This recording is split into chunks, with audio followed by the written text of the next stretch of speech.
करने की जरूरत नहीं, सबको लाने की जरूरत नहीं, मैं मेडिसिन खुद लेकर आ जाऊँगी कल परसों। कुछ पार्ले जी के बिस्किट भिजवा देती हूँ, कुछ बिस्किट भिजवा देती हूँ ताकि उनको चाय वाय कॉफ़ी वॉफ़ी के साथ चले।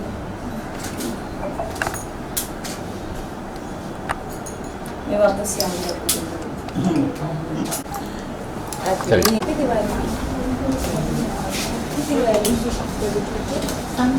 तबीयत ठीक है?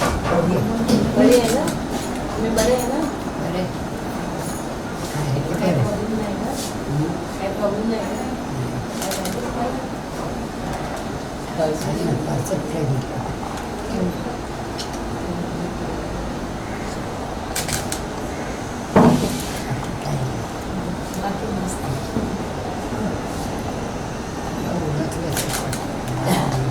ओळखले माझं नाव निकिता आहे.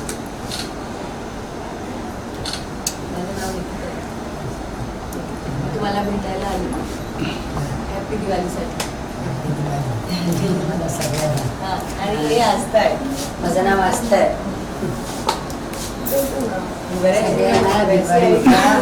हार्दिक शुभकामना. तुम्ही लहान आहात तर तुम्हाला शुभ आशीर्वाद दिले तर चालतील का? अनेक शुभ आशीर्वाद असं म्हटलं. आणि तुम्ही सगळे लहान आहात. तुमचा आशीर्वाद पाहिजे. आणि सगळ्यांना आरोग्य, तुम्हाला पण ज्या तुमच्या इच्छा आहेत ह्याच्यामध्ये पुढे होण्याच्या, जो व्यवसाय तुम्ही पत्करलाय त्याच्यात तुम्हाला यश येऊ.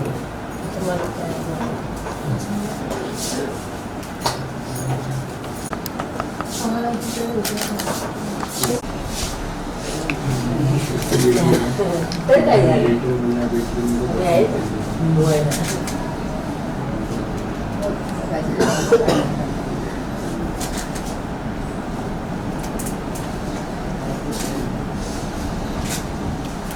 तो ये देख सकते हैं. अच्छा, जैसे क्रेडिट रहते तो टीचर वगैरह सिस्टर वगैरह रखना पड़ता है ना. तो हमारे तो कम पैसे में हो जाता है उससे. अच्छा, बट घर है सर. हाँ, हमारे रिलेटिव भी आते हैं ना. मतलब ऐसा कुछ नहीं है ना कि नहीं ऐसा कुछ नहीं है. अच्छा, चलो अच्छा, फिर अच्छा है. बट आप लोग कितना अच्छा काम कर रहे हो कि घर वाले देखभाल नहीं कर सक रहे और आप कर रहे हो. सोचो, सल्यूट है आप लोगों को. सगळ्यांसाठी आहे. तुम्ही काळजी करा ना. सगळ्यांसाठी आहे. सगळ्यांसाठी आहे. हे तुमचं आहे. माझे एकटीचं नको. नाही सगळ्यांना एक आले. सगळ्यांसाठी आहे. सगळ्यांना हा नक्की द्यायला. नाही तुमचं आहे. सगळ्यांसाठी एक आहे.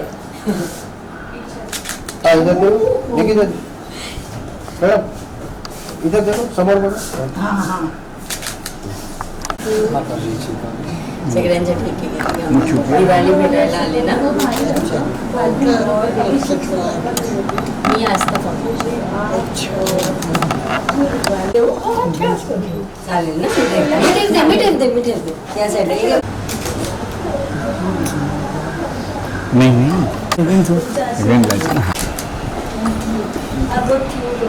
त्यासाठी बताओ. क्यूट है ना. तो फिर आपका नाम? मेरा नाम निकिता. निकिता. हाँ.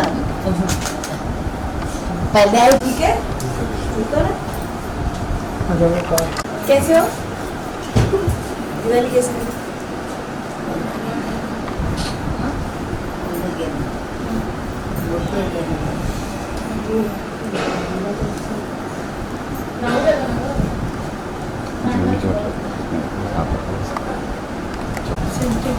ठीक है.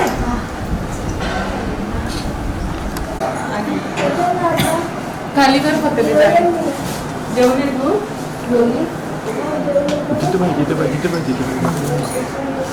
हैप्पी दिवाली.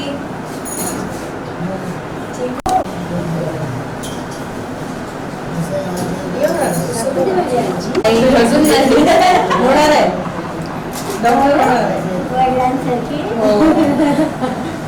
हैप्पी दिवाळी. मराठी मिठाई गोड गोड मिठाई गोड गोड. पूरी पूरी खाओ ना, क्या होता है। मैं निकिता और वो आस्था।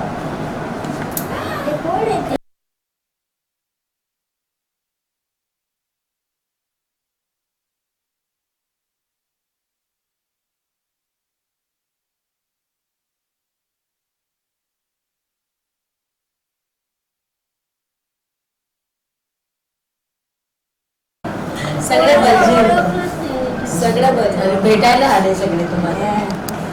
धन्यवाद तुमचे. दिवाळी गेली ना आता. आपल्याला इंग्लिश नको शिकवा. नाही पाहिजे, इंग्लिश नाही पाहिजे. आपण मराठी गाणं चांगलं आहे. नाही हाय फाय नाही पाहिजे. आपल्याकडे हसतात. बरोबर. त्यांचं कोण ऐकणार?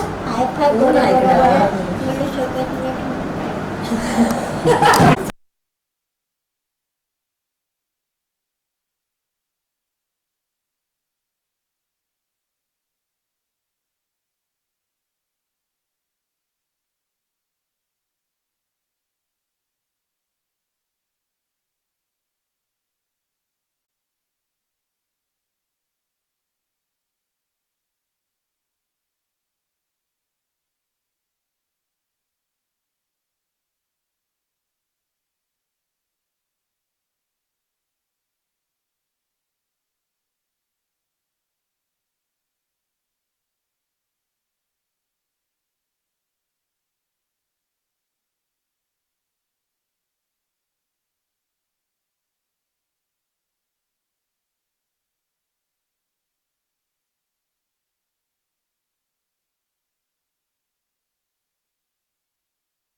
एक मिनट यहाँ देख लीजिए, मैंने एक लुक दीजिए यहाँ पे फोटो ले।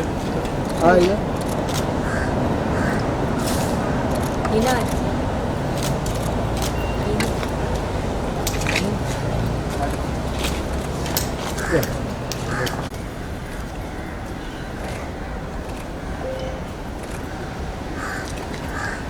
ओके, बाइट करते आइए।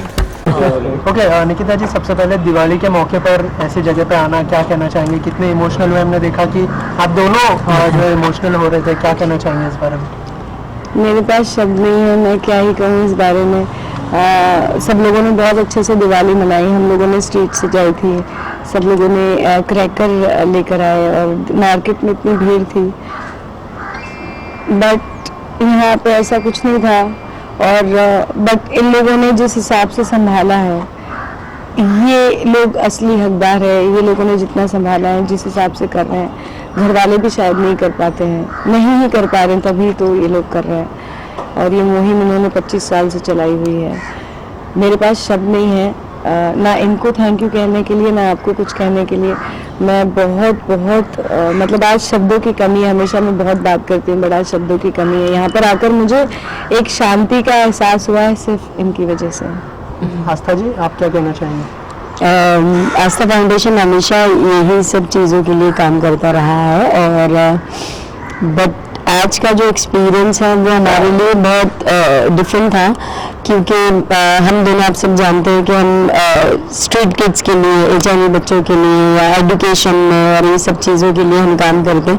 लेकिन हमने कभी ये नहीं सोचा था इनके लिए कुछ करने का, और अभी इससे हमारा नेक्स्ट टाइम से सारा यही, मतलब इस बार सोचा कि दिवाली में हम इनको मिलने चलते हैं जो एक एज को पार कर चुके हैं, जो जिनकी तबीयत ठीक नहीं रहती है, या जिनको ऐसा लगता है कि ज़रूरत रहती है कोई अपना आए बात करे। सो इस टाइम ये प्लान था, और ये अभी हमें इसको मेन रखा जाएगा हमेशा से, जिससे हम इनकी आगे जो भी हमारी तरफ से हो सकता है हम वो कर दें। मैम, आपसे जानना चाहूँगा, 25 साल हो गए यहाँ पे, इतने सारे जो एजेड लोग हैं यहाँ पर आए, क्या कहना चाहेंगे मैम? आप लोग कोविड के टाइम पे कितना चैलेंजिंग था आपके लिए? बहुत चैलेंजिंग था क्योंकि सभी जगह से प्रेशर था। एक तो यहाँ पे कोविड केसेस नहीं होना चाहिए था, दूसरा अगर हो जाता तो हम लोग कहाँ पे, जगह छोटी है तो कहाँ पे उनको रखेंगे, कैसे हैंडल करेंगे। बट लकीली भगवान के दया से एक भी कोविड केस नहीं हुआ। वाह। पहला बीएमसी ने पायलट प्रोजेक्ट जो था वो हमारे यहाँ से ही शुरू किया, जो ये है घर में जाके जो सीनियर ओल्ड सिटीजन को कोविड वो को हमारे वैक्सीन यहाँ देना से ही है, शुरू किया वो यहाँ से कोवैक्सीन। ही शुरू Very और पहले तो हम लोगों ने पूरा वैक्सीन ये किया, पूरा स्टाफ सैनिटाइज होके ही यहाँ पे आता था। आते ही पहले उनका सैनिटाइजेशन, बाद में पेशेंट के पास जाना, ये सब था। क्लीनिनेस था। और पीरियडिकली बाहर हम लोगों ने चेकिंग होता। करते थे, सबका चेकिंग करके, सब चेक करके बाद में स्टाफ को लेते थे, बाद में उनके रिलेटिव को लेते थे। मोस्टली रिलेटिव ने भी बहुत पॉजिटिव रिस्पांस दिया कि नहीं आना है तो नहीं आना है। उस टाइम हम लोगों ने उनको वीडियो कॉल करके या फ़ोन पे बात करा के, ऐसे सब करा के पूरा 1 साल तक वैसे संभाला। बाद में धीरे धीरे रिलेटिव को भी टाइम टू टाइम आप कॉल करो, अपॉइंटमेंट लो, बाद में आ जाओ। एक साथ सब लोगों को एक साथ नहीं बुलाया। सो क्राउड भी नहीं हुआ और एक भी केसेस नहीं हुए। ये बहुत तो- बड़ी उपलब्धि है कि इतना कोविड में इतनी प्रॉब्लम थी, इन लोगों ने इतना ख्याल रखा कि यहाँ पर एक भी कोविड केस नहीं हुआ। ये बहुत बड़ी उपलब्धि है। शायद ये किसी और को पता चले, महाराष्ट्र गवर्नमेंट को, तो इन्हें कोई अवार्ड या कुछ मेडल मिल जाए जिस हिसाब से हम तो इन्होंने अर्ज काम किया। करेंगे कि इनको अवार्ड दिया जाए गवर्नमेंट की तरफ से, क्योंकि ये जो काम कर रहे हैं वो छोटा काम नहीं है। सर आपसे जानना चाहूँगा, ये इसकी शुरुआत कैसे हुई? जैसे 25 साल हो गए, पहले मेंशन किया, हाँ। तो क्या किसी को आपने ऐसा कुछ देखा था या फिर कैसे शुरुआत की आप लोगों ने? मेरे- क्योंकि आप खुद एक डॉक्टर भी है। हाँ, मेरे माता पिताजी का नाम है यहाँ पे डॉक्टर महारुद्र वाघ और डॉक्टर शैलजा वाघ। तो मेरे पिताजी गायनेकोलॉजिस्ट थे और माताजी जनरल प्रैक्टिशनर थे। तो उन्होंने पहले हमारा ये था मैटरनिटी एंड सर्जिकल होम था।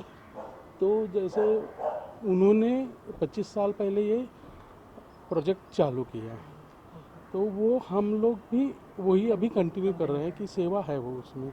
सिर्फ it is not it is not like medical profession सिर्फ नहीं है, उसमें सेवा भी आ जाती है। तो वो हिसाब से हम चल। निकिता जी, आपसे जानना चाहूँगा, इन दिनों बहुत लोग सेल्फिश हो गए, बहुत सारी चीज़ें खुद के लिए सिर्फ करते हैं। ऐसी चीज़ें करना कितना ज़रूरी है और आपकी तरफ से क्या मैसेज होगा जो लोग देख रहे हैं उनके लिए? बहुत ज़्यादा सेल्फिश हो गए हैं लोग, और इतना लड़ाई झगड़ा, इतनी सारी चीटिंग चल रही है, बहुत सारी चल रही है।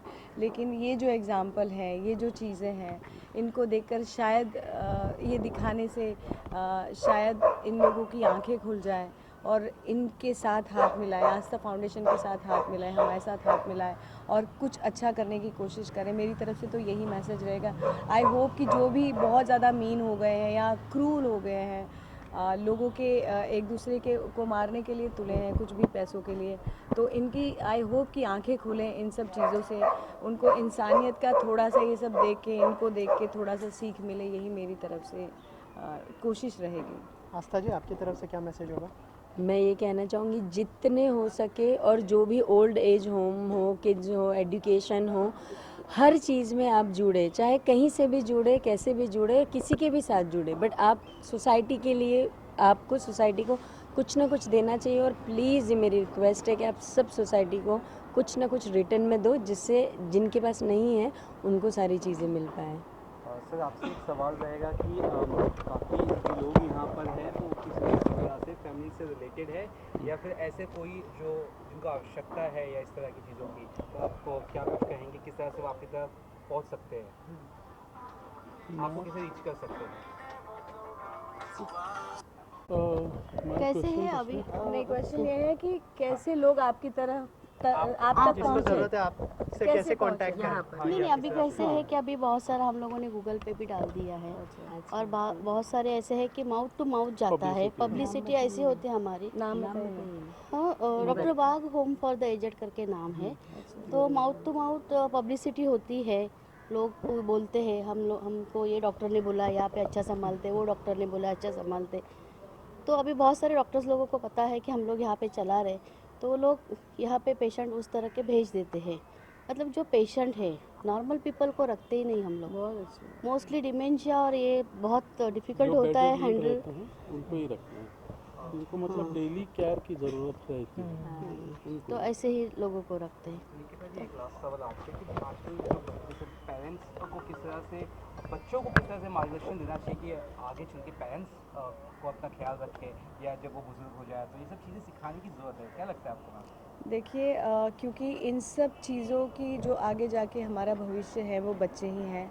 अगर बच्चे को अच्छा सिखाया जाए कि वो अपने पेरेंट्स का ध्यान रखें, अभी से अगर वो उनके सामने अपने पेरेंट्स को, सास ससुर हो या माँ बाप को, अगर वो उनका ध्यान रखें और ये सिखाएं कि ये बहुत नेसेसरी है, क्योंकि जब मेन पेरेंट्स ही अपने पेरेंट्स का ध्यान नहीं रखेंगे तो बच्चे यही सीखने वाले हैं। तो मेरे ख्याल से बहुत ज़्यादा ज़रूरी है कि आप अपने बच्चों को ये सिखाएं कि वो बड़ी एज का या अपने पेरेंट्स का, ग्रैंड पेरेंट्स का ध्यान रखें, तो शायद वो फिर वो अपने पेरेंट्स का भी रखेंगे। क्योंकि अगर आप ये नहीं सिखाओगे कि ग्रैंड पेरेंट्स का ध्यान रखना चाहिए तो वो अपने पेरेंट्स का भी ध्यान नहीं रखेंगे। तो वो बहुत इम्पॉर्टेंट है अच्छा शिक्षण देना, अच्छी चीज़ें बताना और ये मार्गदर्शन देना कि ये इम्पॉर्टेंट है कि बिल्कुल से अपने पेरेंट्स का ध्यान दें, ये सिखाने की उनको बहुत ज़रूरत है। Thank you.